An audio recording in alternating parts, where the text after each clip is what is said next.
Mr. Donalds of Florida is recognized for 5 minutes. Thank you, Mr. Chairman. You know, I'm actually glad I get to go last. I heard a lot in today's hearing. Obviously, we have some serious questions that Congress is going to need to address. And let's just be very clear, the SEC or the CFTC or frankly any other agency has not been empowered by Congress to just decide this stuff on the fly.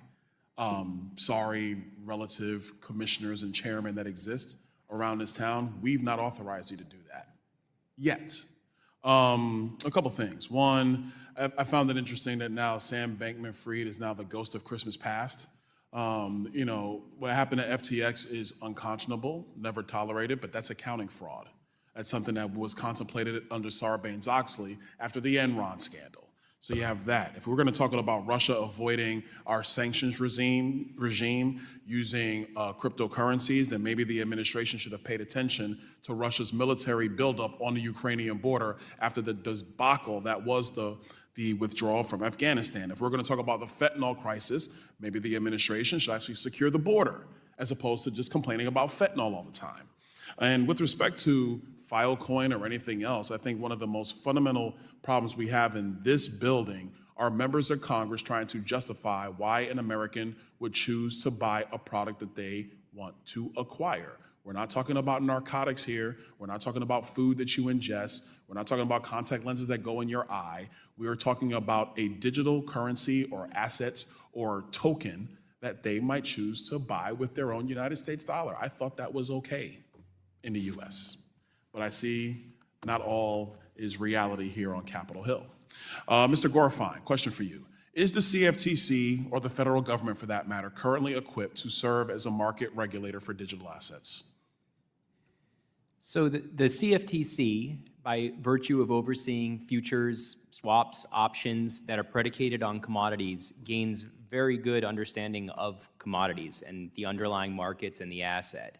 They currently don't have that authority to regulate the spot market, but as I noted earlier, there are some unique characteristics of digital commodities that may make it reasonable to say we need to have federal market supervision. So I like your answer, but I'm also down to 2 minutes and 36 seconds. I want to hone in on one thing. The operative word in your sentence is may. Does the CFTC, if this is the agency that looks like closest to be able, do they have the manpower, the technical knowledge, the expertise to adequately be a market regulator of digital assets? Yes, they already are, and they do have that expertise. They do have that knowledge. Chairman Benham has been testifying as such. So this is something that they may need additional resources given the size and scope of digital commodity markets. But they do have that expertise, and the professional staff there is well equipped to understand the underlying commodity market. Okay. Mr. Zweighorn, can you elaborate on some of the incompatibilities between the digital asset marketplace and traditional financial structure marketplaces?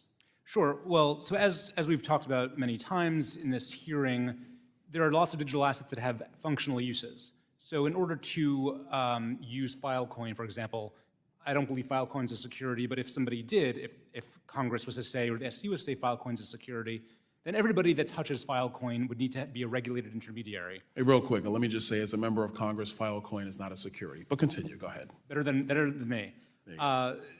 So if you were to buy Filecoin because you want to use it, you want to store files, you can only buy it through a registered broker-dealer. The system through which it gets transferred to you would need to be a registered exchange to actually find the buyer and seller, and a clearing agency in order to actually send it to you. And those basically make it impossible to use for its intended purpose, because you're not going to have all of the entities involved in facilitating storage of data be SEC regulated for financial services activities. Okay. Last question, Mr. Rivera, given that Congress is already behind the curve regarding blockchain technology, how do we ensure what is proposed today applies down the road? Applies what? How do we ensure that some of the topics and conversations that are being talked about today in this committee can apply down the road? What do you think is probably a best course of action for us? We want collaboration by Congress, by members of this committee, to take a very good look at the industry and understand all the different issues at play and come up with constructive legislation that regulators can then apply meaningfully to multiple different use cases and different types of assets. So we need principled legislation that is that's bipartisan and effective. All right, I yield back. Thank you, Mr. Chairman. Thank you, witnesses. Thank you, Mr. Donaldson.